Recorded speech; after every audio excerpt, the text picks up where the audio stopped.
નમસ્તે, જય માતાજી, જય શ્રી કૃષ્ણ। મેં મારી આખી જવાની પરદેશમાં વિતાવી દીધી અને મારા પગારનો મોટો હિસ્સો ઘરે મોકલતો રહ્યો, પરંતુ મારા લોભી ભાઈઓએ પિતાને છેતરીને તમામ મિલકત પર કબજો કરી લીધો અને જ્યારે હું પાછો ફર્યો ત્યારે મને કહેવા લાગ્યા કે તું તો ખાલી હાથે પાછો આવ્યો, અહીંથી ચાલ્યો જા।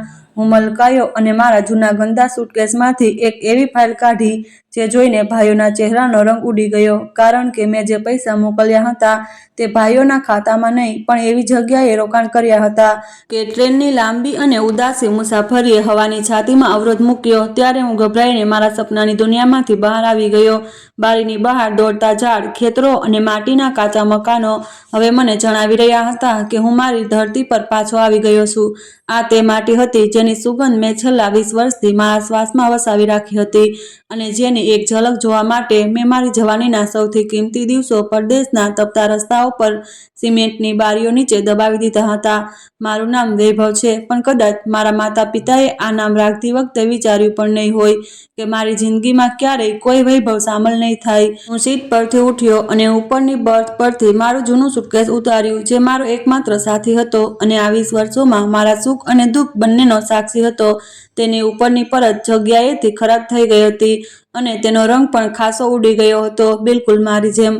મારા વાળમાં પણ સફેદી આવી ગઈ હતી, ચહેરા પર કરતલીઓ પડી ગઈ હતી અને કમરમાં સતત રહેતો દુખાવો શરૂ થઈ ગયો હતો જે મને તે ભારે પથ્થરોની યાદ અપાવતો હતો જે મેં મોટી ઇમારતોની સાઇટો પર ઉંચક્યા હતા। ટ્રેનની ગતિ ધીમી થઈ રહી હતી અને મારું હૃદય જોરથી ધડકી રહ્યું હતું। મારા મગજમાં મારા ગામનો નકશો વારંવાર આવી રહ્યો હતો, પેલું કાચું ઘર જ્યાં અમે બધા ભાઈ બહેન મળીને એક જ ઓરડામાં સૂતા હતા, પપ્પાની ઉધરસનો અવાજ અને માના હાથના બનેલા જમવાનો સ્વાદ, બધું જ જાણે કાલની જ વાત હોય તેમ લાગતું હતું।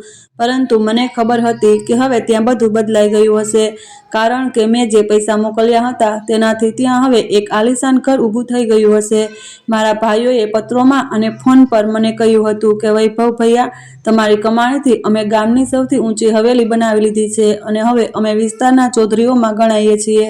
હું ટ્રેન રોકાતા જ મારો સામાન લઈને બહાર પ્લેટફોર્મ પર આવી ગયો। સ્ટેશનની ભીડમાં મને કોઈ પણ પરિચિત ચહેરો નજરે ન પડ્યો।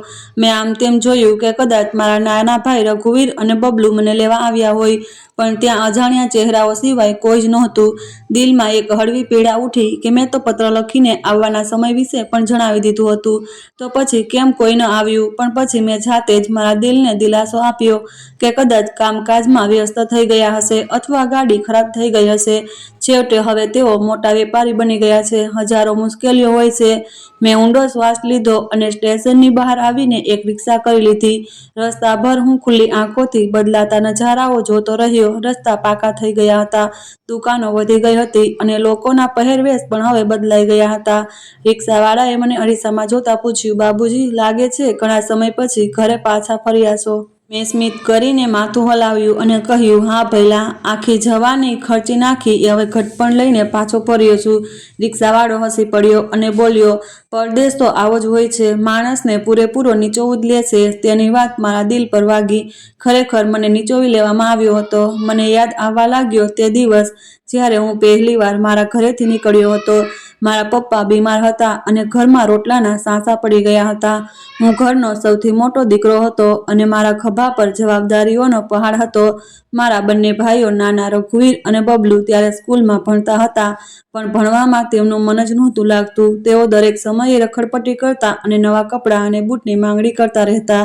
પપ્પાની દવાઓ અને બહેનના લગ્નની ચિંતાએ મને મજબૂર કરી દીધો કે હું મારો દેશ છોડી દઉં। મેં એજન્ટને પૈસા આપવા માટે મારી માના છેલ્લા ઝુમખા પણ વેચી દીધા હતા અને સોગંદ ખાતા હતા કે એટલું કમાઈશ કે મારા ઘરવાળા ક્યારેય કોઈની સામે હાથ નહીં લંબાવે। કુવૈતની પહેલી રાતે મને આજે પણ યાદ છે, જ્યારે હું એક નાના ઓરડામાં 10 મજૂરો સાથે જમીન પર સૂતો હતો। ગરમી એટલી વધારે હતી કે દિવાલો પણ તપી રહી હતી અને મચ્છરોએ જીવવું મુશ્કેલ કરી દીધું હતું। હું આખી રાત રડતો રહ્યો। માની યાદ અને ઘરની દૂરીએ મને તોડી નાખ્યો હતો, પરંતુ સવાર થતાં જ મેં મારા આંસુ લૂછી નાખ્યા અને પછી કામ પર લાગી ગયો। મારું કામ ખૂબ જ મહેનતવાળું હતું। મારે 50-50 કિલોની સિમેન્ટની બોરીઓ ઉચકીને 5મા માળ સુધી લઈ જવાની હતી। તડકો એવો હતો કે ચામડી પણ ઉખડી જતી હતી, પરસેવો આંખોમાં જતો તો મરચાની જેમ બળતો હતો, પણ હું રોકાતો નહોતો, કારણ કે મારે દર મહિનાની 1લી તારીખે પૈસા પણ ઘરે મોકલવાના હતા. શરૂઆતના વર્ષોમાં તો મેં 1 રૂપિયો પણ મારા ઉપર વધારાનો ખર્ચ ન કર્યો. હું વાસી રોટલી ખાઈ લેતો, પાણી પીને પેટ ભરી લેતો અને ઓવર ટાઈમ પણ કરતો, જેથી મને વધારે પૈસા મળી શકે. જ્યારે પહેલો ડ્રાફ્ટ મેં ઘરે મોકલ્યો તો રઘુવીરનો પત્ર આવ્યો, ભાઈ, તમારા પૈસાથી પપ્પાની સારવાર શરૂ થઈ ગઈ છે અને ઘરમાં અમે રાશન પણ ભરાવી લીધું છે. તે પત્ર વાંચીને મારો બધો થાક દૂર થઈ ગયો હતો. મને લાગ્યું જાણે મેં દુનિયાની સૌથી મોટી દોલત કમાઈ લીધી હોય. પછી સમયનું પૈડું ચાલતું રહ્યું અને માગણીઓ વધતી રહી. ક્યારેક બબલુને મોટરસાયકલ જોઈતી હતી, ક્યારેક ઘરમાં કોઈ નવા સામાનની જરૂર પડતી, ક્યારેક રઘુવીરને નવો ધંધો શરૂ કરવો હતો, તો ક્યારેક સંબંધીઓમાં વટ પાડવા માટે લગ્ન પર ભારે ખર્ચ કરવો પડતો. મેં ક્યારેય સવાલ ન કર્યો, ક્યારેય એ ન પૂછ્યું કે આટલા પૈસાનું શું કરો છો. મને મારા ભાઈઓ પર આંધળો વિશ્વાસ હતો. મને લાગતું હતું કે તેઓ મારું પોતાનું લોહી છે, મારા હાથ છે. તેઓ મારા માટે એ જ વિચારશે જે હું તેમના માટે વિચારું છું. 5 વર્ષ પછી જ્યારે બહેનના લગ્ન થયા તો હું તેમાં સામેલ ન થઈ શક્યો, કારણ કે મારી પાસે ટિકિટના પૈસા બચ્યા નહોતા. મેં મારી ટિકિટના પૈસા પણ બહેનના દહેજ માટે મોકલી દીધા હતા. હું ફોન પર બહેનની વિદાયનો અવાજ સાંભળીને રડતો રહ્યો અને તે રડી રડીને મને યાદ કરતી રહી. ત્યાર પછી પપ્પાનું અવસાન થયું તો તે મારી જિંદગીનો સૌથી મોટો આઘાત હતો. મને એવું લાગ્યું જાણે મારી કમર તૂટી ગઈ હોય. હું આવવા ઈચ્છતો હતો, હું પપ્પાને છેલ્લી વાર જોવા ઈચ્છતો હતો, પણ મારા માલિકે રજા જ ન આપી અને ભાઈઓએ પણ કહ્યું કે ભૈયા, તમારા આવવાથી પપ્પાની અંતિમ વિદાય વધુ મોડી થશે અને પછી ખર્ચો પણ ઘણો થશે. તમે બસ પૈસા મોકલી આપો, જેથી અમે તેમના માટે પૂજાપાઠ અને તેરમું સારી રીતે કરી શકીએ. મેં દિલ પર પથ્થર મૂકીને એ વાત પણ માની લીધી. મેં મારા પપ્પાના અંતિમ સંસ્કાર માટે મારી જમા પૂંજી પણ વેચી દીધી અને પોતે અહીં એકલા બેસીને ભગવાનને રડી રડીને ફરિયાદ કરતો રહ્યો. પપ્પાના ગયા પછી મને લાગ્યું કે હવે મારા ભાઈઓ જ મારો એકમાત્ર સહારો છે. મેં મારી મહેનત બમણી કરી દીધી. મેં વિચાર્યું કે મારે મારા માટે પણ કંઈક કરવું જોઈએ, પણ રઘુવીરે ફોન કરીને કહ્યું કે ભૈયા, પપ્પાની અંતિમ ઈચ્છા હતી કે ગામમાં આપણું એક મોટું ઘર હોય, બિલકુલ હવેલી જેવું, જેથી આપણા દુશ્મનોને ખબર પડે કે તેમના દીકરા કેટલા સફળ છે. તમે બિલકુલ ચિંતા ન કરો, અમે લોકો જમીન લઈ રહ્યા છીએ અને કામ પણ શરૂ કરાવી રહ્યા છીએ. બસ તમે પૈસા મોકલતા રહેજો, હિસાબ કિતાબ અમે લોકો સંભાળી લઈશું. મેં ફરી વિશ્વાસ કરી લીધો અને પછીના 10 વર્ષ સુધી હું મશીનની જેમ કામ કરતો રહ્યો. મારા હાથ ખરબચડા થઈને લાકડાની જેમ એકદમ કડક થઈ ગયા હતા. મારા ચહેરાની ચામડી તડકાથી દાઝીને કાળી થઈ ગઈ હતી. મારા વાળ ઘણા ખરી ગયા હતા, પણ હું ખુશ હતો કે મારા ગામમાં મારો એક મહેલ બની રહ્યો છે, જ્યાં મારા નામની તકતી લાગેલી હશે, જ્યાં હું મારી બાકીની જિંદગી પણ શાંતિથી વિતાવીશ. મારા ભાઈઓ મને થોડા થોડા સમયે ઘરની તસવીરો મોકલતા રહેતા હતા, ક્યારેક તેના પાયાની તો ક્યારેક દિવાલોની અને ક્યારેક જે ઓરડા બનીને તૈયાર થયા હોય તેની. તે તસવીરો જોઈને મારી છાતી ગજબજ ફૂલતી હતી કે આ મારી કમાણી છે. મેં ક્યારેય એ ન વિચાર્યું કે તે તસવીર કયા કારણસર લેવામાં આવી છે અથવા કાગળો પર કોનું નામ છે. મારું મગજ આ ચાલાકીઓથી ઘણું દૂર હતું. હું તો બસ એક મહેનત મજૂરી કરનાર માણસ હતો જે પોતાના ખાનદાનના પ્રેમમાં ગિરફ્તાર હતો. હવે જ્યારે હું રિક્ષામાં બેઠો મારા ગામની હદમાં દાખલ થઈ રહ્યો હતો તો પેલી હવેલી મારી આંખો સામે ઘૂમી રહી હતી. રિક્ષા એક શાનદાર અને આલીશાન ઇમારત સામે રોકાઈ. આ તે જ હવેલી હતી જેની તસવીરો હું જોતો રહેતો હતો. સફેદ સંગેમરમરની બનેલી ઊંચી દિવાલો, મોટો લોખંડનો દરવાજો અને અંદર ડોકિયા કરતા ઢગલાબંધ ઝાડછોડ. ખરેખર આ કોઈ મહેલથી ઓછું નહોતું. મારું દિલ ગર્વથી ભરાઈ ગયું. મેં રિક્ષાવાળાને પૈસા આપ્યા, મારું જૂનું સુટકેસ ઉઠાવ્યું અને દરવાજા તરફ આગળ વધ્યો. દરવાજા પર એક યુનિફોર્મ પહેરેલો ગાર્ડ ઊભો હતો, જેણે મને રોકી લીધો અને કડક અવાજમાં પૂછ્યું, ક્યાં જવું છે ભાઈ, કોને મળવું છે? હું હસીને બોલ્યો, અરે હું વૈભવ છું, આ ઘરનો માલિક. મારા ભાઈઓ રઘુવીર અને બબલુને મળવા આવ્યો છું. ચોકીદારે મને ઉપરથી નીચે સુધી જોયો. મારો જૂનો શર્ટ જેનો કોલર ઘસાઈ ગયેલો હતો, મારું શરીર જેના પર મુસાફરીની ધૂળ લાગેલી હતી અને મારા હાથમાં રહેલું પેલું જૂનું સુટકેસ જોઈને તેના ચહેરા પર એક વ્યંગ્યભર્યું સ્મિત આવી ગયું. તેણે કહ્યું, તારું મગજ તો ઠેકાણે છે ને? આ શેઠ રઘુવીર અને શેઠ બબલુજીનું ઘર છે. અહીં રોજ તારા જેવા કેટલાય માગવા આવે છે અને પોતાને તેમના સંબંધી ગણાવે છે. ચાલ જા અહીંથી, નહીંતર ધક્કા મારીને કાઢી મૂકીશ. ચોકીદારની વાત સાંભળીને મને લાગ્યું જાણે કોઈએ મારા મોઢા પર તમાચો મારી દીધો હોય.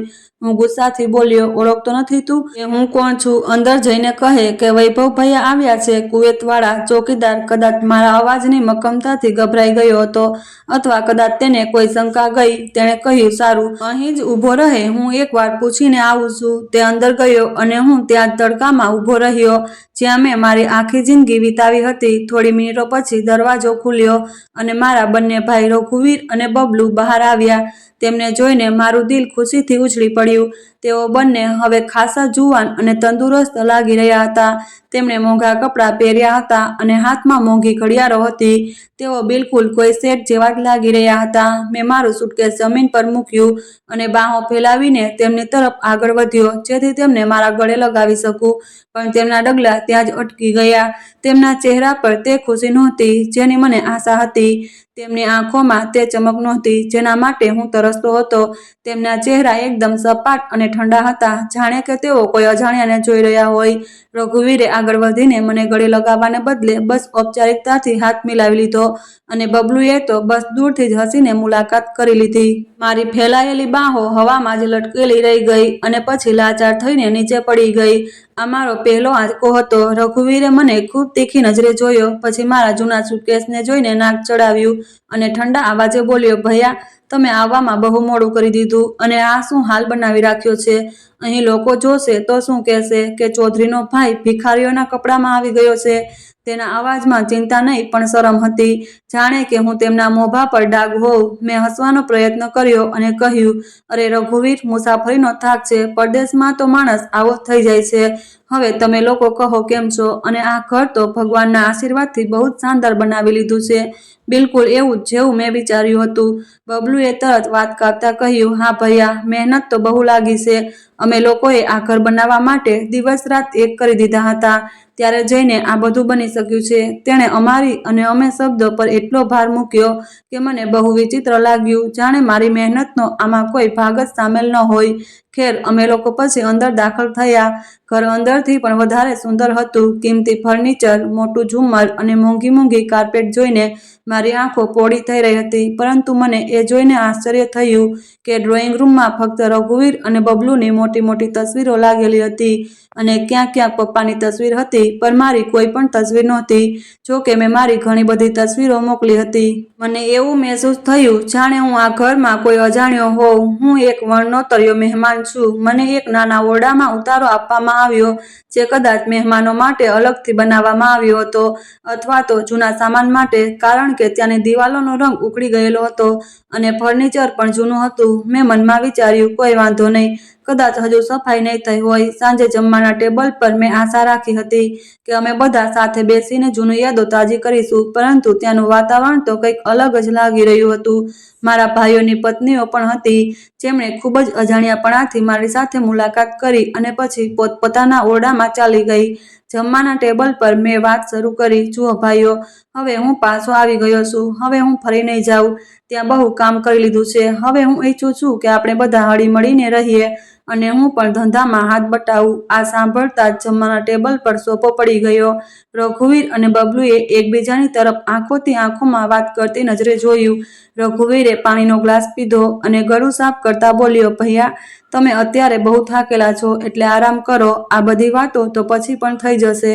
આમ પણ ધંધો કરવાની રીત રસમો તો બદલાઈ ગઈ છે. તમે તો જૂના જમાનાના માણસ છો, તમને આજકાલના માર્કેટની શું ખબર? બબલુએ પણ વાતમાં વાત ઉમેરતા કહ્યું, અને ભૈયા, તમે ક્યાં કોઈ કરોડો રૂપિયા અહીં મોકલી દીધા હતા કે હવે તમે ધંધામાં ભાગની વાત કરી રહ્યા છો? મોંઘવારી જ એટલી હતી કે બસ ગુજરાન જ ચાલતું હતું. ઘરના ખર્ચા, બીમારીઓ, બિલ અને પછી આ મકાન, આમાં તો ઉલટાના અમે પૂરેપૂરા ઘસાઈ ગયા છીએ. આ સાંભળીને હું દંગ રહી ગયો. મારો કોડિયો ગળામાં જ અટકી ગયો. મેં કહ્યું, બબલુ, આ તું શું કહી રહ્યો છે? હું છેલ્લા 20 વર્ષથી દર મહિને મારા અડધાથી વધારે પગાર અહીં મોકલતો રહ્યો છું. મેં લાખો રૂપિયા મોકલ્યા છે. તારી પાસે તેનો બધો હિસાબ હશે. બબલુએ તીખા અંદાજમાં કહ્યું, હિસાબ? કયો હિસાબ ભૈયા? પેલા જે 4 પૈસા આવતા હતા તે તો રાશન પાણીમાં જ વપરાઈ જતા હતા. હવે તમે ઈચ્છો છો કે અમે તમને એ પૈસાનો હિસાબ આપીએ જે અમે તમારા ઘરડા મા બાપની સેવા પાછળ ખર્ચી નાખ્યા? આ શબ્દો મારા દિલમાં ખંજરની જેમ ઉતરી ગયા. મેં મા બાપની સેવા માટે તો બધું કર્યું હતું અને હવે એ જ વાત મારા પર ઉપકાર જતાવવા માટે કહેવામાં આવી રહી હતી. મેં મારા ગુસ્સા પર કાબુ રાખ્યો કારણ કે હું અત્યારે ઘરનું વાતાવરણ બગાડવા નહોતો માંગતો. મેં વિચાર્યું કદાચ તેમને કોઈ ગેરસમજ થઈ છે અથવા કદાચ તેઓ મને અજમાવી રહ્યા છે. હું શાંતિથી જમતો રહ્યો પરંતુ તે જમવાનું મારા માટે હવે ઝેર બની ચૂક્યું હતું. રાત્રે જ્યારે હું મારા ઓરડામાં સૂતો ત્યારે ઊંઘ મારી આંખોથી કોસો દૂર હતી. મને દિવાલોથી ગુગળામણ મહેસૂસ થઈ રહી હતી. આ એ જ ઘર હતું જેને બનાવવા માટે મેં મારું લોહી પરસેવો એક કર્યા હતા. પણ આજે આ ઘરની દિવાલો મને ઓળખવાનો જ ઇનકાર કરી રહી હતી. મને પપ્પાની બહુ જ યાદ આવી. જો આજે તેઓ જીવતા હોત તો શું મારી સાથે આવું વર્તન થાત? મને યાદ છે કે પપ્પા છેલ્લા દિવસોમાં ફોન પર મને કંઈક કહેવા માંગતા હતા પણ બબલુ હંમેશા ફોન લઈ લેતો હતો અને પછી કહેતો હતો કે પપ્પાની તબિયત ખરાબ છે, તેઓ ઠીકથી વાત નથી કરી શકતા. પપ્પાના અવાજમાં લાચારી હતી. તેઓ અવારનવાર કહેતા હતા, વૈભવ બેટા, તું બહુ જ ભોળો છે, આ દુનિયાને નથી ઓળખતો. હું ત્યારે તેમની વાત નહોતો સમજતો પણ આજે તેમના શબ્દો મારા કાનમાં ગૂંજી રહ્યા હતા. બીજે દિવસે સવારે જ્યારે હું નાસ્તાના ટેબલ પર ગયો તો બધો મામલો એકદમ સ્પષ્ટ થઈ ગયો હતો. રઘુવીર અને બબલુ કોઈ વકીલ સાથે બેઠા હતા. કેટલાક કાગળો પર સહી કરી રહ્યા હતા. મને જોતા તેમણે બધા કાગળો સમેટી લીધા. વકીલે મને જોઈને વિચિત્ર સ્મિત આપ્યું અને પછી ચાલ્યો ગયો. મેં પૂછ્યું, આ વકીલ અહીં કેમ આવ્યો હતો? રઘુવીરે બેદરકારીથી કહ્યું, કંઈ નહીં, બસ પ્રોપર્ટી અને ટેક્સનો મામલો હતો ભૈયા. તમે આ બધી લપમાં ન પડો, તમે બસ આરામ કરો. અને હા, અમે વિચારી રહ્યા હતા કે તમે ગામમાં કંટાળી જશો કેમ ના તમે શહેરવાળા નાના ફ્લેટમાં શિફ્ટ થઈ જાઓ. ત્યાં તમને આઝાદી પણ હશે અને શાંતિ પણ. આ વાત સાંભળીને મારા પગ નીચેથી જમીન સરકી ગઈ. હું હજુ કાલે જ આવ્યો છું અને આજે આ લોકો મને ઘરમાંથી કાઢવાની વાતો કરી રહ્યા છે. મેં સખ્તાઈથી કહ્યું, રઘુવીર, હું મારા ઘરમાં આવ્યો છું, કોઈ હોટલમાં નહીં જે તમે લોકો મને શિફ્ટ થવાનું કહી રહ્યા છો. આ ઘર મારું છે, મેં બનાવ્યું છે. બબલુ, જે અત્યાર સુધી ચૂપ હતો, તે અચાનક ફાટી પડ્યો. તમારું ઘર? ક્યું તમારું ઘર? તમારી પાસે કોઈ પુરાવો છે કે આ ઘર તમારું છે? રજિસ્ટ્રી જોઈ છે તમે? આ ઘરના કાગળો પર માત્ર મારું અને રઘુવીરનું નામ છે. પપ્પાએ મળતા પહેલા બધી મિલકત અમારા નામે કરી દીધી હતી કારણ કે સેવા તો અમે જ કરી હતી. તમે તો પરદેશમાં જલસા કરતા રહ્યા અને અમને થોડા સિક્કા મોકલીને ઉપકાર જતાવી રહ્યા છો. બબલુના મોઢે જલસા શબ્દ સાંભળીને મારું તો મગજ જ ફરી ગયું. હું જેણે એક ટંક રોટલો ખાઈને પૈસા બચાવ્યા, જેણે ફાટેલા કપડાં પહેરીને એ લોકો માટે બ્રાન્ડેડ સૂટ મોકલ્યા, આજે હું એમના માટે મોજ મજાથી રહેવાવાળો બની ગયો હતો. મારી આંખોમાં આંસુ આવી ગયા પણ આ નબળાઈને નહીં, ગુસ્સા અને દુઃખના આંસુ હતા. મેં ધ્રુજતા આવાજે કહ્યું, તમે જૂઠું બોલી રહ્યા છો. પપ્પા આવું ન કરી શકે. તેઓ જાણતા હતા કે મેં કેટલું બલિદાન આપ્યું છે. રઘુવીરે ખાનામાંથી એક ફાઇલ કાઢી અને મારી સામે ફેંકી. આ જોઈ લો વસિયત અને જોઈ લો રજિસ્ટ્રીના બધા કાગળો, બધું કાયદેસર છે. પપ્પાએ પૂરેપૂરા હોશમાં જ અંગૂઠો લગાવ્યો હતો કે વૈભવને મિલકતમાંથી બેદખલ કરવામાં આવે છે કારણ કે તે કુપુત્ર છે અને તેણે પરદેશ જઈને અમને બધાને ભૂલી દીધા. મેં ધ્રુજતા હાથે તે કાગળો ઉપાડ્યા. તેના પર સાચે જ પપ્પાનો અંગૂઠો લાગેલો હતો પણ હું જાણતો હતો કે પપ્પા ભણેલા ગણેલા નહોતા. તેમને કદાચ દગાથી કંઈક બીજી વાત કહીને અંગૂઠો મરાવ્યો હશે. મારું દિલ ઈચ્છતું હતું કે હું ચીસ પાડું અને એ લોકોને કાટલો પકડી લઉં પણ હું ચૂપ રહ્યો કારણ કે હું જાણતો હતો કે અત્યારે લાગણીશીલ થવાનો કોઈ ફાયદો નથી. તેઓ તાકાતવર હતા અને હું નબળો. મેં ઊંડી નજરથી મારા બંને ભાઈઓને જોયા જે ખુલીને પોતાની અસલિયત પર આવી ગયા હતા. તેમની આંખોમાં લાલચ અને બેશરમી સ્પષ્ટ દેખાઈ રહી હતી. તેઓ ઈચ્છતા હતા કે હું ચૂપચાપ અહીંથી ચાલ્યો જાઉં અને તેમની જિંદગીમાંથી નીકળી જાઉં જેથી તેઓ મારા મોકલેલા પૈસા પર સાપ બનીને બેસી રહે. તેમણે કદાચ એવું વિચારી લીધું હતું કે હું સીધો સાધો છું, લાગણીશીલ થઈને કાં તો ચૂપચાપ ચાલ્યો જઈશ અથવા થોડા ઘણા પૈસા લઈને સમાધાન કરી લઈશ. પણ તેઓ એ ભૂલી ગયા હતા કે વિદેશનો તડકો માત્ર રંગ જ કાળો નથી કરતો પણ માણસને અંદરથી પણ બહુ પાકો અને મજબૂત બનાવી દે છે. એ વૈભવ જે 20 વર્ષ પહેલા અહીંથી ગયો હતો તે ભોળો ભાળો હતો પણ જે પાછો આવ્યો તે દુનિયાની ઠોકરો ખાઈને આવ્યો છે. મેં એ કાગળો ટેબલ પર મૂકી દીધા અને પછી મારા ચહેરા પર એક વિચિત્ર સ્મિત આવી ગયું. એવું સ્મિત જેમાં દુઃખ ઓછું અને એક રહસ્ય વધારે છુપાયેલું હતું.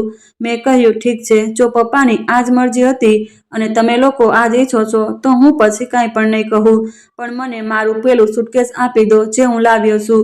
તેમાં મારા કપડાં છે, હું તે લઈને અહીંથી ચાલ્યો જઈશ. રઘુવીરે નફરતથી કહ્યું, હા હા, લઈ જા તારો પેલો કચરાનો ડબ્બો, અમને આમ પણ તેની કોઈ જરૂર નથી.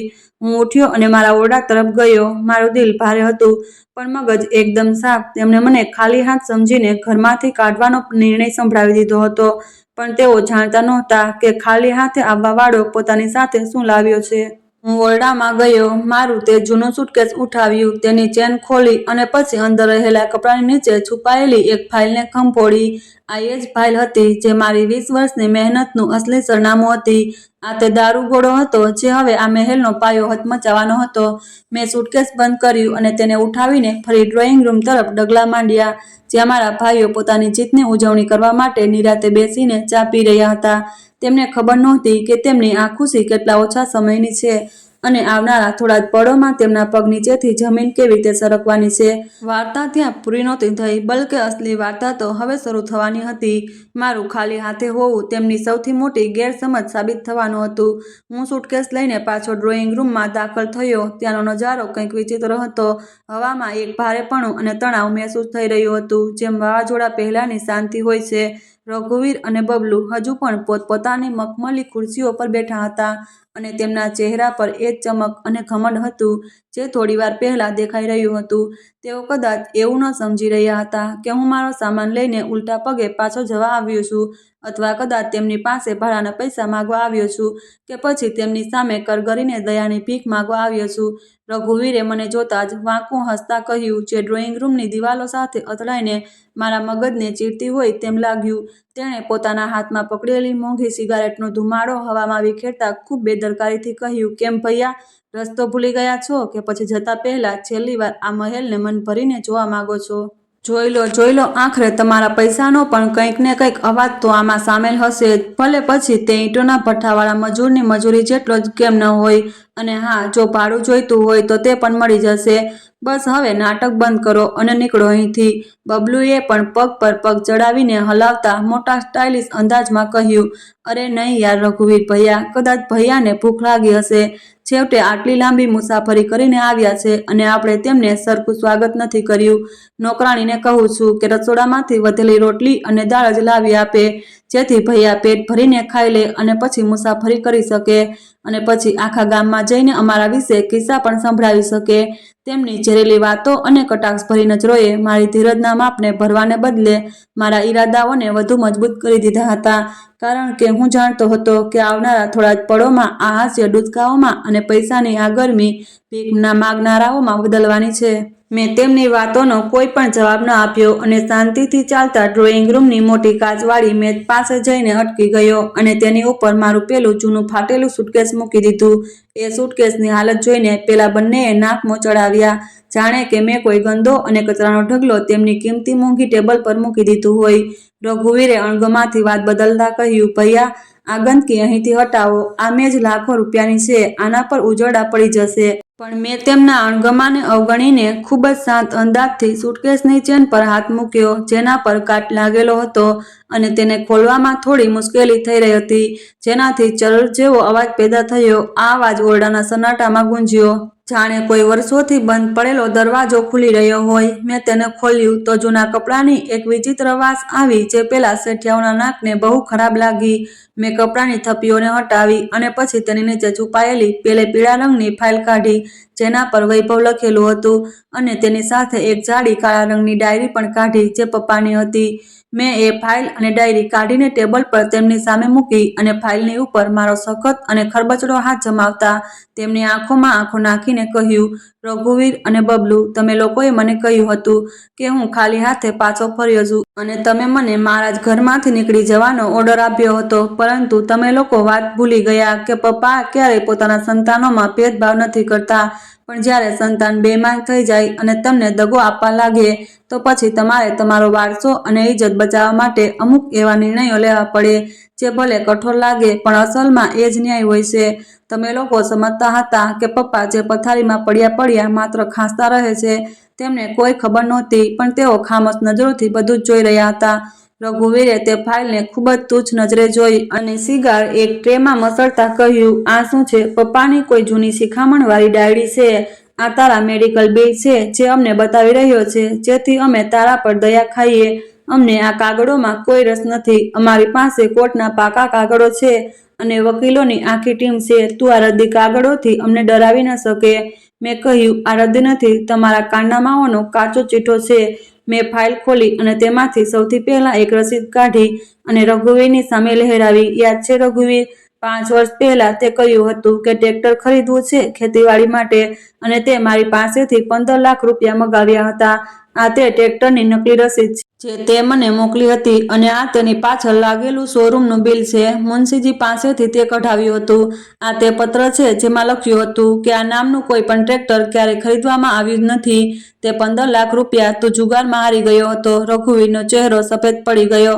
તેણે કંઈક બોલવાનો પ્રયત્ન કર્યો પણ શબ્દો તેના ગળામાં ફસાઈ ગયા. મેં બીજો કાગળ કાઢ્યો અને બબલુ તરફ કર્યો અને કહ્યું, અને તું બબલુ, તે કહ્યું હતું કે પપ્પાને કિડનીની તકલીફ છે અને તેમનું ડાયાલિસિસ કરવાનું છે. તું દર મહિને મારી પાસેથી 500 મગાવતો રહ્યો. આ જો હોસ્પિટલનો રિપોર્ટ. પપ્પાની કિડની બિલકુલ ઠીક હતી. તેમને માત્ર આંતરડાનું સામાન્ય ઇન્ફેક્શન હતું. તે તારા બાપની બીમારીનો પણ સોદો કર્યો. તે પૈસાથી તું તારી ગર્લફ્રેન્ડને ભેટો આપતો રહ્યો. શું તને શરમ ન આવી કે જે બાપે તને આંગળી પકડીને ચાલતા શીખવ્યું તે તેને વેચી દીધો? બબલુની આંખો ઝૂકી ગઈ પણ તેની અકળાઈ હજુ પણ બાકી હતી. તેણે કહ્યું, આ બધી જૂની વાતો છે. આનો મિલકત સાથે શું સંબંધ? પૈસા તમે મોકલ્યા હતા, અમે વાપરી નાખ્યા. તમે શું અમારો જીવ લઈ લેશો? મેં મલકાઈને ફાઇલનું પહેલું પાનું ફેરવ્યું અને તેમાંથી એક ખાખી રંગનું મોટું પરબીડિયું કાઢ્યું જેના પર સરકારી સિક્કા અને કોર્ટના સ્ટેમ્પ લાગેલા હતા. મેં તે પરબીડિયું રઘુવીર તરફ સરકાવ્યું અને કહ્યું, ઠીક છે, જૂની વાતો છોડી દઈએ, હવે હાલની જ વાત કરીએ. આને ખોલ અને મોટા અવાજે વાંચ જેથી તને અને બબલુને ખબર પડે કે તમે જે જમીન પર બેઠા છો અને જે છતની નીચે તમે તમારી હુકુમતના સપના જોઈ રહ્યા છો તેની અસલી હકીકત શું છે અને તમે જે હવેલીને પોતાની કહી રહ્યા છો તેના પાયામાં કોનું નામ લખેલું છે. રઘુવીરે ખૂબ જ બેદિલી અને ગુસ્સાથી પરબીડિયું ઉપાડ્યું પરંતુ જેવું તેને પરબીડિયાની અંદરથી જાડા કાગળો હાથમાં કાઢ્યા અને તેના પર લાગેલી લાલ સરકારી મહોરો અને તારીખો જોઈ તો તેના કપાળ પર પરસેવાના ટીપાં સ્પષ્ટ દેખાવા લાગ્યા. તેના હાથોમાં એક વિચિત્ર ધ્રુજારી પેદા થઈ. તેણે કાગળોને ધ્યાનથી વાંચવાનું શરૂ કર્યું. પહેલા તેના ચહેરા પર આશ્ચર્ય આવ્યું, પછી પરેશાની અને છેલ્લે ડરની રેખાઓ લહેરાવા લાગી. તેનો રંગ હળદર જેવો પીળો થઈ ગયો અને શ્વાસ ફૂલવા લાગ્યો. બબલુ, જે અત્યાર સુધી બેદરકારીથી બેઠો હતો, રઘુવીરની બગડેલી હાલત જોઈને ચોંકી ગયો અને તેણે અધીરાઈથી પૂછ્યું, શું થયું? આમાં શું છે રઘુવીર ભૈયા? તમે ચૂપ કેમ થઈ ગયા છો? શું લખેલું છે? શું કોઈ ટેક્સની નોટિસ છે? રઘુવીરના મોઢેથી અવાજ નહોતો નીકળી રહ્યો. તેણે તે કાગળ બબલુ તરફ વધારી દીધા જાણે તે કાગળ નહીં અંગારા હોય અને પોતે ધડામ દઈને ખુરશી પર પડી ગયો જાણે તેના પગમાંથી જીવ નીકળી ગયો હોય. બબલુએ કાગળો આંચકીને વાંચ્યા તો તેની આંખો ફાટી રહી ગઈ. કાગળ કોઈ સામાન્ય નહોતા પણ તે આ પૂરી 10 એકર જમીન અને તેના પર બનેલી હવેલીની અસલી અને રજિસ્ટર્ડ રજિસ્ટ્રી હતી જે આજથી 15 વર્ષ પહેલા મારા નામે થઈ ચૂકી હતી. મેં મારી ખુરશી પર ટેકો આપતા ખૂબ જ નિરાંત અને જીદભર્યા અંદાજમાં કહ્યું, શું થયું? શું વાંચી નથી શકતા? આંખો પર હજુ પણ લાલચની પટ્ટી બંધાયેલી છે. લાવ હું વાંચી સંભળાવું. આ પ્લોટ નંબર 420 નથી પણ 774 છે અને જિલ્લા કચેરીના સૌથી મોટા રજિસ્ટ્રારની સહી છે જેના મુજબ આ બધી જમીન જેના પર આ હવેલી બનાવવામાં આવી છે તેનો એકમાત્ર માલિક હું એટલે કે વૈભવ છું. અને આ ખરીદીની તારીખ આજથી 15 વર્ષ જૂની છે એટલે ત્યારે કે જ્યારે તમે લોકો કોલેજમાં જ હતા અને મારી પાસે મોટરસાયકલ માટે પૈસા માંગતા હતા અને પપ્પા સાથે ખિસ્સા ખર્ચ માટે ઝઘડતા હતા. બબલુએ બરાડીને કહ્યું, આ બધું બકવાસ છે. આ કાગળ નકલી છે. આ બની જ ન શકે. અમે જાતે આ જમીન ખરીદી હતી. અમે તલાટીને પૈસા આપ્યા હતા. અમે પપ્પા પાસે અંગૂઠા મરાવ્યા હતા. અમારી પાસે પુરાવા છે. અમે લોકો કોર્ટમાં જઈશું. આ ફ્રોડ છે. મેં હસીને કહ્યું, હા, તમે અંગૂઠા મરાવ્યા હતા અને તમે તલાટીને લાંચ પણ આપી હતી પણ તમે એ ન જોયું કે તમે કયા કાગળો પર અંગૂઠા મરાવી રહ્યા છો અને જે તલાટીને તમે પૈસા આપ્યા હતા તે પપ્પાનો જૂનો ઓળખીતો હતો. તેણે તમારી પાસેથી પૈસા પણ લીધા અને કામ એ જ કર્યું જે પપ્પાએ કહ્યું હતું. તમે જે જમીન ખરીદી હતી તે આ વાળી નહોતી બલકે તે તો નહેરના કિનારાવાળી પેલી બંજર અને સામાન્ય જમીન હતી જે પપ્પાએ તમારા નામે ખરીદી હતી જેથી તમારા લોકોનું પણ મન રહી જાય અને તમે પોતાની જ ખુશીમાં ડૂબેલા રહો. પણ આ હવેલીવાળી જમીન પપ્પાએ મારી મોકલેલી રકમમાંથી મારા નામે ખરીદી હતી અને તેની પાવર ઓફ એટર્ની તેમને સાચવીને રખાવી હતી. આ સાંભળતા જ બંને ભાઈઓની આંખે અંધારા આવી ગયા, જાણે કોઈએ તેમની આંખો પર પડદો નાખી દીધો હોય. હું વાત ચાલુ રાખતા બોલ્યો, તો શું તમને લોકોને લાગતું હતું કે હું પરદેશમાં માત્ર સિમેન્ટની બોરીઓ ઉઠાવતો હતો અને મને ઘરની કોઈ ખબર નહોતી? કે તમને લાગ્યું હું અભણ મજૂર છું જેને તમે સરળતાથી મૂર્ખ બનાવી લેશો? કે તમને લાગ્યું કે પપ્પા તો ઘરડા થઈ ગયા છે તો તે શેઠિયાઈ ગયા છે? યાદ કરો આજથી 10 વર્ષ પહેલાનો એ દિવસ જ્યારે પપ્પાને હાર્ટ એટેક આવ્યો હતો અને ડોક્ટરે કહ્યું હતું કે તેમનું બાયપાસ થશે. તમે લોકોએ ફોન પર મને કહ્યું હતું કે ભૈયા 50 લાખ રૂપિયા મોકલો, પપ્પાનું ઓપરેશન થવાનું છે. મેં તે પૈસા મોકલ્યા હતા, પણ તમે તે પૈસાનું શું કર્યું? તમે પપ્પાની સરકારી હોસ્પિટલમાં મફતમાં સારવાર કરાવી અને ડોક્ટરોને લાંચ આપીને ખોટા રિપોર્ટ બનાવડાવ્યા અને તે 50 લાખ રૂપિયા તમે તમારી મોજ મજામાં ઉડાવી દીધા. નવી ગાડીઓ ખરીદી અને મિત્રો સાથે ફરવા નીકળી ગયા. પપ્પાને તે સમયે બધી સચ્ચાઈ ખબર પડી ગઈ હતી. તે પથારીમાં પડ્યા બધું જોઈ રહ્યા હતા કે તેમના સપૂતો શું કરી રહ્યા છે. તે જ રાત્રે પપ્પાએ હોસ્પિટલના ચોકીદારના ફોનથી મને કોલ કર્યો હતો. તે રડી રહ્યા હતા, તેમનો અવાજ કાંપી રહ્યો હતો. તેમણે મને જણાવ્યું હતું કે વૈભવ બેટા, તારા ભાઈઓ સાપ બની ચૂક્યા છે અને તે મને પણ ડંખી રહ્યા છે અને તને પણ ડંખશે. આ મારા મોતની રાહ જોઈ રહ્યા છે જેથી મિલકત વેચી શકે. મેં તે જ દિવસે પપ્પાને વચન આપ્યું હતું કે હું હવે જે પૈસા મોકલીશ તે સાપોની જોડીમાં નહીં નાખું, પણ એક સુરક્ષિત ભવિષ્ય માટે લગાવીશ. ત્યાર પછી હું જે પણ પૈસા મોકલતો હતો તે માત્ર દેખાડવા માટે તમારા ખાતામાં આવતા હતા જેથી તમે લોકો શાંત રહો અને પપ્પાને હેરાન ન કરો. પણ તે પૈસા માત્ર એટલા જ હોતા હતા કે ઘરનું દાળ રોટલા ચાલી શકે. અસલી કમાણી જે લાખોમાં હતી મેં ઓવરટાઈમ કરીને લોહી પરસેવો એક કરીને કમાઈ હતી. તે હું પપ્પાના જૂના મિત્ર અને આપણા ખાનદાની વકીલ મુનશી મૂળચંદ દ્વારા પપ્પા સુધી પહોંચાડતો હતો અને પપ્પા એ જ રકમ શાંતિથી આ જમીન અને શહેરના પ્લોટ મારા નામે ખરીદતા રહ્યા. મેં ફાઇલમાંથી એક બીજો કાગળ કાઢ્યો જે એક બેંક સ્ટેટમેન્ટ હતું. આ જુઓ, આ એ બેંક એકાઉન્ટની એન્ટ્રીઓ છે જે પપ્પા અને મારા નામે છે, જેમાં આ હવેલી બનાવવા માટે મોકલેલી એક એક પાઈનો હિસાબ હાજર છે. આ એકાઉન્ટનો નંબર અને ચેકબુક માત્ર મુનશીજી પાસે હતી. તમે લોકો તો માત્ર કોન્ટ્રાક્ટર હતા જેને પપ્પાએ માથે ઊભા રાખ્યા હતા જેથી તમે લોકો ખુશ રહો અને એ સમજતા રહો કે આ મહેલ તમારો જ બની રહ્યો છે. હકીકતમાં તમે લોકો મારા મજૂર હતા જેમણે મારી ગેરહાજરીમાં મારું ઘર બનાવડાવ્યું અને મજાની વાત એ છે કે તમે લોકોએ તમારા ખિસ્સામાંથી 1 રૂપિયો પણ નથી લગાવ્યો. બલકે જે પૈસા મેં બાંધકામ માટે મોકલ્યા હતા તેમાંથી પણ તમે લોકો સિમેન્ટ અને સળિયામાં કમિશન ખાતા રહ્યા. રઘુવીરનો ચહેરો પરસેવાથી એટલો બધો ભીંજાઈ ચૂક્યો હતો જાણે તે વરસાદમાં નાહ્યો હોય. તે વારંવાર પોતાનો કોલર ઢીલો કરી રહ્યો હતો. તેણે ધ્રુજતા આવાજે કહ્યું, આ કેવી રીતે બની શકે? પપ્પા અમને દગો ન આપી શકે. એ અમારા બાપ હતા. મેં ટેબલ પર જોરથી હાથ પછાડ્યો જેનાથી ચાના કપ છલકાઈ ગયા અને બરાડીને કહ્યું, દગો પપ્પાએ નહીં, તમે આપ્યો છે. તમે તેમની બીમારીનો ફાયદો ઉઠાવ્યો. તમે તેમની આંખોમાં ધૂળ નાખી. તમે મને પરદેશમાં સડવા માટે છોડી દીધો અને અહીં મારી કમાણી પર જલસા કર્યા. તમે મારી દીકરીના લગ્ન અહીં આવીને કરાવવાની ના પાડી દીધી એમ કહીને કે જગ્યા નથી. જ્યારે કે આ 10 ઓરડાનો મહેલ ખાલી પડ્યો હતો. તમે શું વિચાર્યું હતું કે વૈભવ ભૈયા તો સીધા સાદા છે, તેમને ધક્કો મારીને કાઢી મૂકીશું અને તે ચૂપચાપ ચાલ્યા જશે? આ ફાઇલ જોઈ રહ્યા છો, આ માત્ર જમીનના કાગળ નથી પણ તમારી બરબાદીનું ફરમાન છે. આમાં તમારી દરેક ચોરી, દરેક ફ્રોડ અને દરેક જૂઠનો પુરાવો છે. બબલુએ અચાનક ગુસ્સામાં આવીને પાગલની જેમ ટેબલ પર છલાંગ લગાવી અને કાગળો ફાડવાનો પ્રયત્ન કર્યો. તેની આંખોમાં પાગલપણ હતું. તે ઈચ્છતો હતો કે પુરાવા મિટાવી દે અને બધું પૂરું કરી દે. પણ હું હોશિયાર હતો. પરદેશમાં મેં પથ્થરો ઉપાડ્યા હતા જેના કારણે મારા હાથ લોખંડી થઈ ગયા હતા. મેં ઝડપથી બબલુનો હાથ કાંડામાંથી પકડીને મરોડી દીધો અને તેને ધક્કો માર્યો જેનાથી તે સોફા પર જઈને પડ્યો. એવામાં ડ્રોઈંગ રૂમનો દરવાજો જોરથી ખુલ્યો અને પછી 4 પોલીસવાળા અને મુનશીજી અંદર દાખલ થયા. મુનશીજી પણ ઘરડા થઈ ગયા હતા પણ તેમની આંખોમાં એ જૂની ચમક હતી અને ન્યાયની ધાર હતી. તેમણે અંદર આવતા જ પોતાની લાકડી જમીન પર પછાડી અને તેજ અવાજે બોલ્યા, ખબરદાર બબલુ, જો એક ડગલું પણ આગળ વધાર્યું તો હાથકડી લાગવામાં વાર નહીં લાગે. કાયદાના હાથ તમારાથી ઘણા લાંબા છે. પોલીસને જોઈને બંને ભાઈઓના ચહેરા પરથી બચેલી કૂચેલી હિંમત પણ પૂરી થઈ ગઈ. તે તેમના ચહેરા પરથી લોહી ગાયબ થઈ ગયું અને તેઓ ભીની બિલાડી જેવા સુરત બનાવીને દિવાલ સાથે ચોંટી ગયા. રઘુવીરના પગ ધ્રુજી રહ્યા હતા અને બબલુની આંખો જમીનમાં ખોળાઈ ગઈ હતી. મુનશીજી મારી પાસે આવ્યા, ખભા પર હાથ મૂકીને ગર્વથી બોલ્યા, અમારો શેર પાછો આવી ગયો છે. ગભરાઈશ નહીં બેટા, મેં તારા આવતા પહેલા તારા પપ્પાની વસિયત મુજબ પોલીસ સ્ટેશનમાં જાણ કરી દીધી હતી અને કોર્ટમાંથી ઓર્ડર પેપર પણ લઈ લીધા છે કે આ બંનેએ આ ઘરમાંથી બેદખલ કરવામાં આવે, કારણ કે આ કબજાખોર અને દગાબાજ લોકો છે. પોલીસ ઇન્સ્પેક્ટરે આગળ વધીને કાગળોને ધ્યાનથી જોયા અને પછી રઘુવીર અને બબલુને કડક લહેજામાં કહ્યું, મિસ્ટર રઘુવીર અને બબલુ, આ કાગળોને જોતા તમે લોકો આ ઘરમાં ગેરકાયદેસર રીતે રહી રહ્યા છો. આ ઘર વૈભવ સાહેબની મિલકત છે. તમે નકલી કાગળ બનાવડાવીને તમારા પિતા સાથે ફ્રોડ કર્યો છે.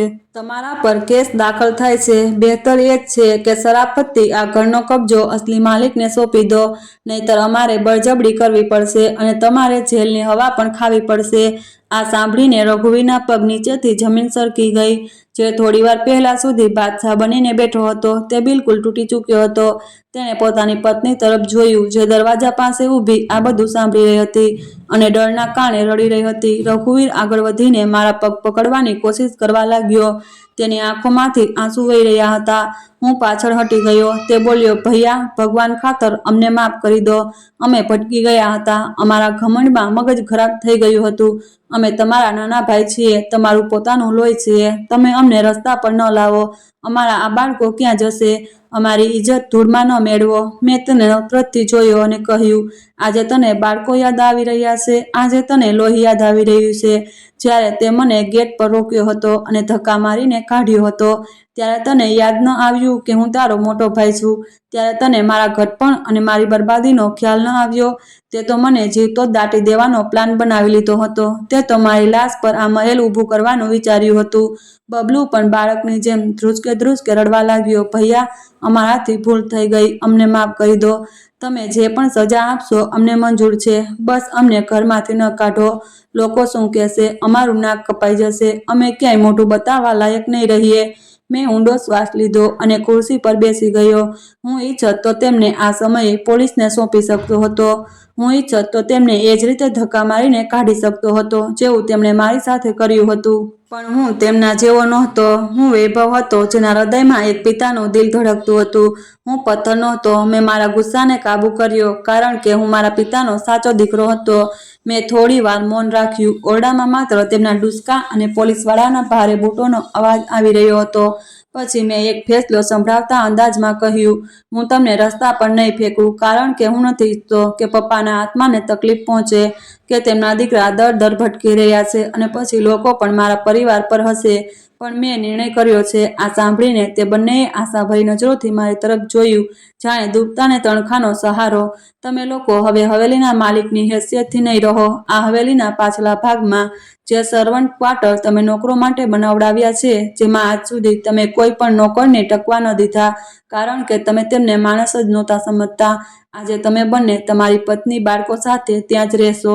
તમારી પત્નીઓ ઘરનું કામકાજ કરશે અને તમે બંને આ હવેલીની દેખભાળ કરશો. બગીચાને પાણી આપશો, સફાઈ કરશો અને મારી ગાડીઓ સાફ કરશો. બદલામાં તમને રોટલો અને છત મળશે અને ખર્ચ માટે તમને એટલા જ પૈસા મળશે જેટલા તમે મને પરદેશમાં પોતાની પાસે રાખવા દેતા હતા. તેથી તમને અહેસાસ થાય કે પૈસાના મોહતાજ હોવું શું હોય છે. અને યાદ રાખજો, જો તમે એક પણ વસ્તુ ચોરી કરી કે કોઈ હોશિયારી બતાવવાની કોશિશ કરી તો મુનશીજી પાસે પોલીસનો નંબર હાજર છે. આ ફેંસલો સંભળાવીને તેમના ચહેરાના નૂર ઉડી ગયા. તેમના માટે મોતથી પણ બદતર સજા હતી કે તેઓ પોતાના જ ઘરમાં, જેને તેઓ પોતાનું સમજતા હતા અને જ્યાં તેઓ રાજ કરતા હતા, હવે નોકર બનીને રહેશે. પણ તેમની પાસે કોઈ બીજો રસ્તો નહોતો, કારણ કે જેલ જવાનો ડર તેમના માથા પર મંડરાઈ રહ્યો હતો અને શહેરમાં તેમની ઇજ્જત ધૂળમાં મળી ચૂકી હતી. તેમણે માથું ઝુકાવી અને અપમાનના આંસુ પીતા મારી શરત સ્વીકારી લીધી. પોલીસ ઇન્સ્પેક્ટરે મારા નિર્ણયના વખાણ કર્યા અને મુનશીજી સાથે બહાર ચાલ્યા ગયા. તે સાંજે હું હવેલીના માસ્ટર બેડરૂમનો દરવાજો ખોલીને અંદર ગયો. આ એ જ ઓરડો હતો જે રઘુવીરે પોતાના માટે તૈયાર કરાવડાવ્યો હતો અને જ્યાં કોઈને આવવાની પરવાનગી નહોતી, પણ હવે તેના પર મારો અધિકાર હતો. હું બાલ્કનીમાં આવીને ઊભો રહી ગયો, જ્યાંથી આખું ગામ દેખાઈ રહ્યું હતું. સૂરજ ડૂબી રહ્યો હતો અને હવામાં ઠંડક હતી. મેં આકાશ તરફ જોયું અને સ્મિત કર્યું. મને વાદળોમાં પપ્પાનો હસતો ચહેરો દેખાયો, જાણે કે તે કહી રહ્યા હોય, શાબાશ મારા શેર, તે તારો હક લઈ લીધો અને મારું નામ પણ રાખી લીધું. એક વિચિત્ર શાંતિ મહેસૂસ થઈ રહી હતી, એવી શાંતિ જે છેલ્લા 20 વર્ષમાં મને ક્યારેય નસીબ નહોતી થઈ.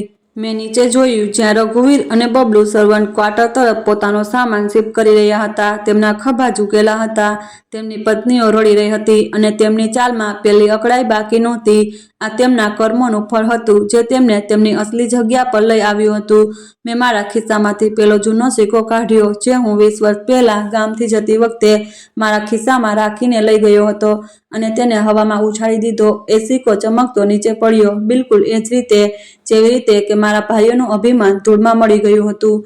હું વૈભવ હવે માત્ર નામનો વૈભવ નહોતો, હવે મારી પાસે શાન સોગંદ હતી અને હું મારા નસીબનો ખુદ રાજા હતો. અને આ આલિશાન હવેલી હવે મારી ધીરજ, મારા બલિદાન અને મારા પિતાની દૂરદર્શિતાની સાક્ષી પૂરી રહી હતી. સાચું છે કે જુલમની ડાળીઓ ક્યારેય ફળ નથી આપતી અને જે બીજાઓ માટે ખાડો ખોદે છે તેમાં પોતે જ પડે.